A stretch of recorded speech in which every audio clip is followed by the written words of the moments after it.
Hey everyone, welcome to my new series of reviews called Box Art Reviews. Now you're probably going, oh my god, you're just going to review everything, aren't you? Well, yeah. I'm a big box art kind of guy. I love box art to video games. So I decided, you know what, just looking through a whole bunch of box art that's coming out this week, I decided, you know what, I would love to review some of this stuff. I know other people have done this. This isn't new. Many people have done this, actually. So I decided, might as well just do it myself. Now, before I start, I have to ask people out there that are good with Photoshop and that are loyal to me, that will take a bullet for me, if you do that. I need you guys to make me somewhat of a picture or anything. Just a box art picture, like box art reviews picture or something like that. Just for intros like this. Now, I'm going to keep going. If you don't like this video, just tell me.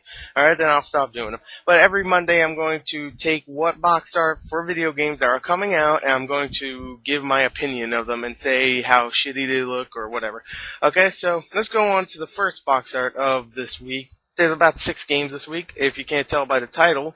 99 naughty airbending snipers. Yeah, I know, that's genius. If you can figure all of those out, then good for you. But anyway, let's go on to the first box art of this week, which is 99 Nights 2. Now, the first one had pretty bad box art cover, I have to admit. It was a freaking girl just standing there looking at the freaking screen. That was it.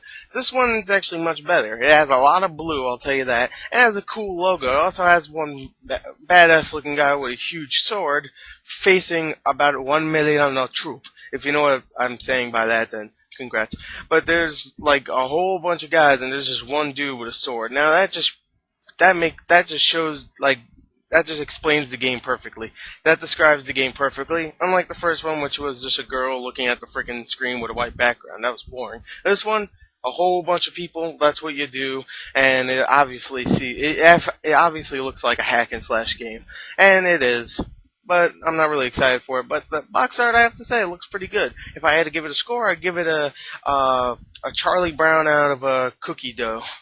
I don't know what that means. I'll just give it a score of a 7 out of 10. So let's go on to the next box art, which is Singularity. Now, this is a game that's been delayed for a long time, and now the box art has been released. It's been released for a little while, but this is the box art. This is the final box art. It's going to be shipped game, and I gotta say, it looks like shit. I have to admit. Now, the box art, all it is a half of a guy. You don't see his face or anything. I don't know if you get to see his face in the freaking game either, but you don't see his face or anything, and all you see is this shiny orange thing, which I'm guessing is the time thing, the time device in the game. But that's it. You don't see anything else besides him holding up a gun and the thing on his arm. That's it. And the title. So, kind of lazy, I gotta admit. There's plenty of freaking covers just like this. Come on. Really? It's boring box art, and not really something I would care for in my collection of box art. You know, not really a collection of box art. I just love box art. You know, if it's good box art, then it's cool to have, like, just showing everybody. Like, look at this box art. Ain't I awesome?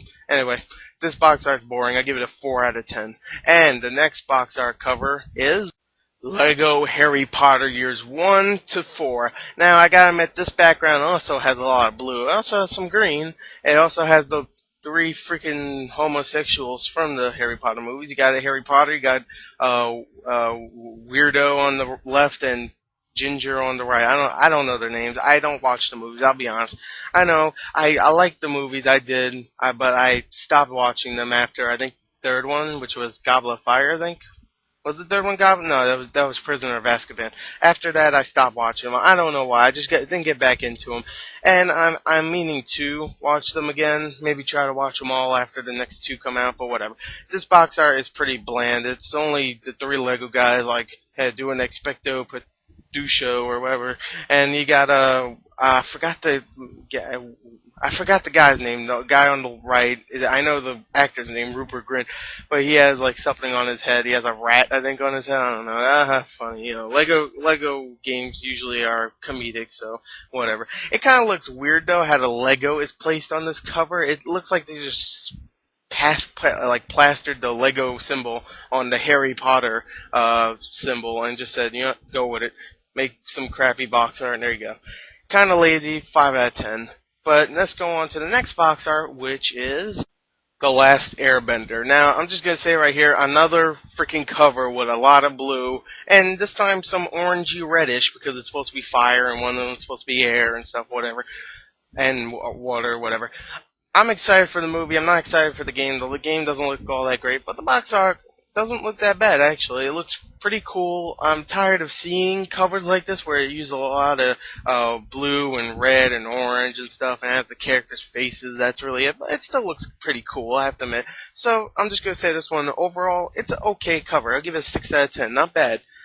So yeah, let's go on to the next box art cover, which is Sniper Ghost Warrior. Now, this is another cover, just like Singularity, where it just shows a guy. At least this time they show the whole guy, and he has a gun. And in the background, you see the jungle. Now, pretty much that's all the game is. You have a sniper, you shoot people. Not really much to show here. I mean, they could have showed maybe him sniping someone and shooting their freaking head off, but I don't think that's going to be good for the box art because little kids will walk around like, "Ooh, I want to see all this box. Oh my God, brains!" So yeah. The game actually looks pretty interesting. At first, it was like I saw screenshots, I'm like, this looks bad. And then I saw actual gameplay, and I'm like, wow, these graphics are fantastic for a budget title. It's only $40, and it looks interesting for PC. Like the cover here is PC. I could only find the PC cover. It's $30, so if you're a PC gamer, then it's only $30. So I don't know if it's good. I heard one review where they said it's decent. So anyway, the cover is okay. It's just obvious stuff. Not really much you could do with the Sniper Ghost Warrior, game because it just looks like sniping. So yeah, you couldn't do many things. So overall, give it a 5.5 out of 10. Not perfect, but whatever. So let's go on to the last box art cover, which is Naughty Bear. Now, I can't wait for Naughty Bear. It's coming out tomorrow. I'm picking it up. It's only a $50 game. It looks fun as hell. I've been hearing reviews where they're saying it's not that good. Some reviewers say it's really fun and blah blah blah. I can't wait for the game, and I have to say it. The box art cover. Finally, I got some really good box art cover. This box art cover is awesome. Now, it pretty much says what the game is about. Naughty Bear, he's there with a machete or a sword. I don't know what it is. I think it's a machete. But he's busting through a door, and while busting through a door, you see a reflection of a police that's watching him do that, and the facial expression of this police bear is genius. And come on, it's a bear, a teddy bear, not just a bear, a teddy bear busting through a door with a machete, and a police teddy bear is watching him with a weird expression. That's genius. I'm sorry. The game is genius, and it looks so much fun, and I can't wait for it. I mean, I already see some of the problems the game has, but whatever. Expect an unboxing for this game tomorrow. And that's pretty much it. I have to give it a score. 8 out of 10. I really like this box art. If I have to say one thing that's wrong with it, the graphics for the game aren't that great, so that means the graphics for the box art isn't going to be that great either. So, yeah, that's pretty much. It doesn't look great, but the box art cover is funny. It doesn't look great as in graphics wise. Anyway, that's my episode 1 of box art reviews. I hope you liked it. This one was longer than the other ones that are going to come out. Next week is only like 3 games coming out. The main one's Crackdown 2. So I'll do one, and it'll probably be a little shorter. This one's longer because there's been 6 games. And also, just want to say, get that picture ready for the box art reviews. If you do that, the next episode, I'll use it. Or maybe the next episode after that, whenever someone gets it done, I will give you a shout out. Tell me what YouTube you want me to put in, and I'll give you a shout out. And people will subscribe. Maybe not a lot of people, but you'll get maybe 10, 15, 20 subscribers, which is pretty good. So there you go. That's my episode 1 of Box Art Reviews. I hope you enjoyed it. Hopefully you like this. I like it. It was fun for me. So yeah, can't wait for Naughty Bear. Expect an unboxing, like I said. And thank you, and bye.